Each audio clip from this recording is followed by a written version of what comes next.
How's it going, everybody? Welcome to We Do Tech. So I got a little surprise for you guys. Now, this is the first Gigabyte RTX 3080 gaming graphics card in South Africa, and we are going to be the first ones to benchmark it here. It has already been reviewed elsewhere, but this is the first one here in South Africa. So we all know that the 3080s are kind of like unicorns. You know they exist and you've seen a photo maybe here or there, but do they actually really exist? Well, I can assure you guys, because we have one right here, and it is quite a big boy, even bigger than some of the other cards as well. But we're gonna find out how this puppy performs, put it through its paces in a couple of games, temperatures, all of that, so you guys can make a decision on if you want to get this card for yourself.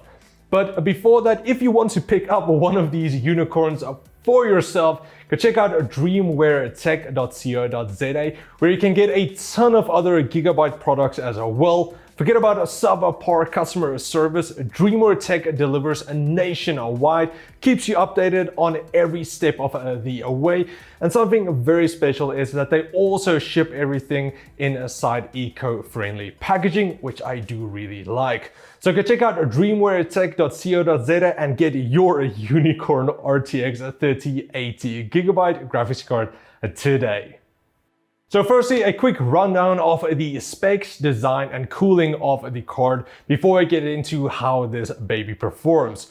Specs-wise, the new 3000 series cards do have quite a big increase over the previous 2000 series cards, as the 3080 has almost triple the amount of CUDA cores compared to the 2080 Super, and exactly double the amount compared to the 2080 Ti. But will it actually get double the performance compared to the 2080 Super? Yeah, we're gonna find out.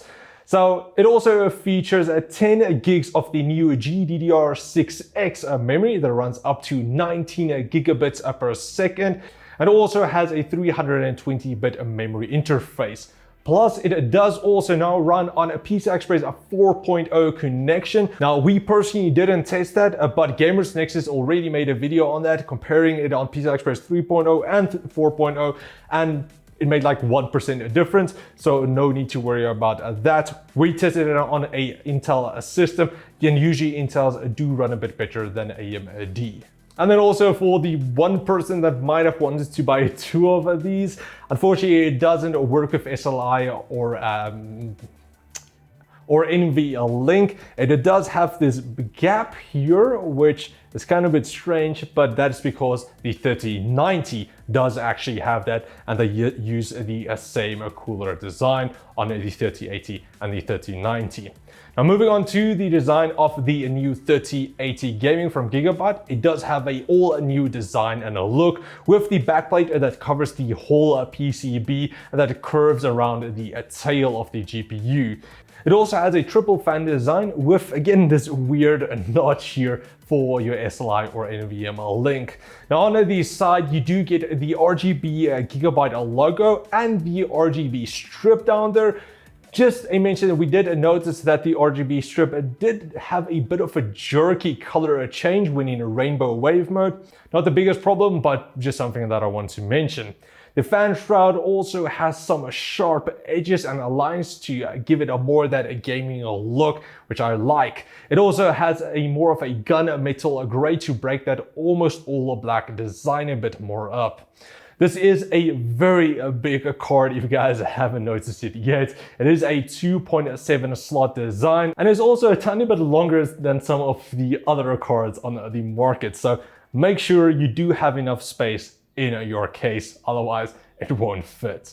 Now, we will also recommend getting a support bracket for the card because it will sag somewhat, so just be mindful of that as well. Now taking a look at the back for I/O, you do get 3 DisplayPort version 1.4As and then 2 HDMI 2.1 ports, which now can finally support up to 8K at 60 FPS and 4K at 120 FPS on a single cable. Linus did already do a video where he gamed in 8K at 60 FPS. That was on the 3090 though, but it is possible now finally. Now as for power, you do get dual 8-pin power connections that with our overclock drew a max of 360 watts. We do recommend at least having a 700 watt power supply. So a big thanks to Cooler Master for hooking us up with one of their V750 Gold fully modular 80 plus gold power supply. Plus, they did also include some sleek black and blue sleeved cable extensions. And also to round it off, we also got a 90-degree 24-pin that also sent over to fit nicely with our entire test bench. Now, as for cooling, the fans have been smartly tuned, so the 2 outer fans rotate counterclockwise while the center fan rotates clockwise. This helps reduce turbulence and increase your airflow, where the fan scoops up the air and splits the air up to guide it onto the GPU. The fans also have a fan stop mode, which means if the temperature is low, the fans will stop spinning. As for cooling, it did do a decent job, reaching a peak of 68 degrees under a full load, with the fans running at 81%, being at 2,200 RPM. Our ambient temperature in our room was a bit higher than normal at 28 degrees, so that also played in a factor. Also, do note that all of our testing was inside an open test bench, so inside a case, it might be a bit hotter. Now then, looking at our overclock, we were able to add an extra 50 MHz to the core and 150 MHz to our memory for a slight bump in performance on our already OC card. We did try using the OC scanner built into Afterburner, but at the moment it didn't want to work. Maybe in future updates it will add support, which will make it a bit easier for the average consumer to actually get a bit more performance out of their card.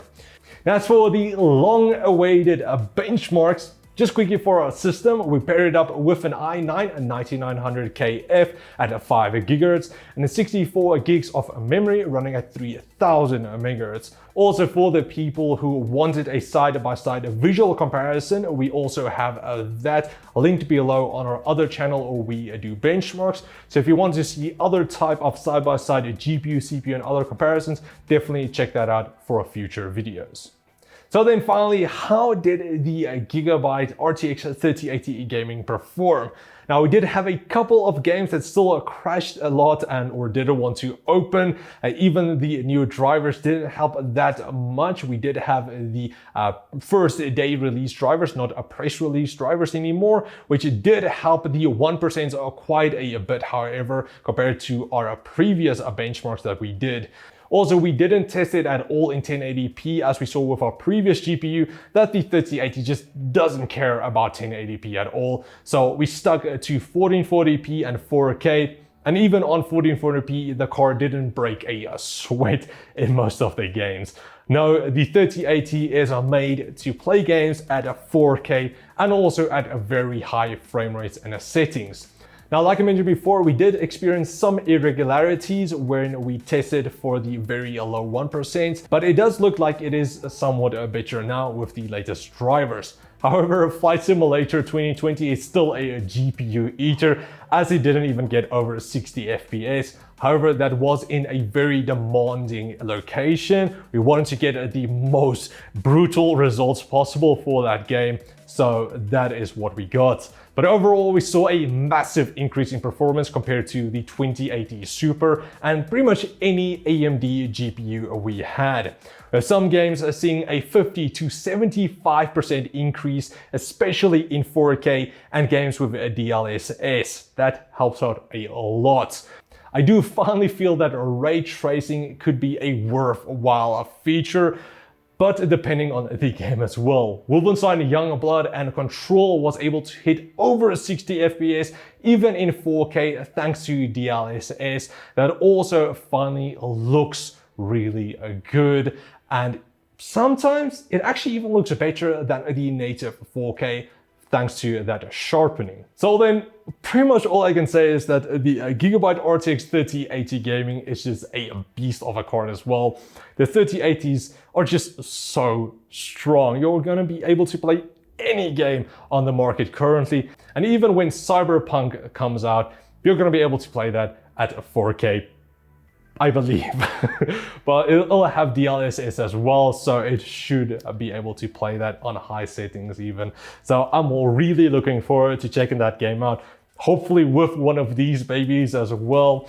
So a big thanks to Gigabyte South Africa for sending the 3080 over for review. If you guys want to get one of these for yourself, check out the links in the video description where you can get on DreamwareTech if you live here in South Africa. Otherwise, Amazon with the affiliate links down there. But anyway, if you guys enjoyed this review, please like, share, comment like always. And I will check all of you next time. Cheers, guys.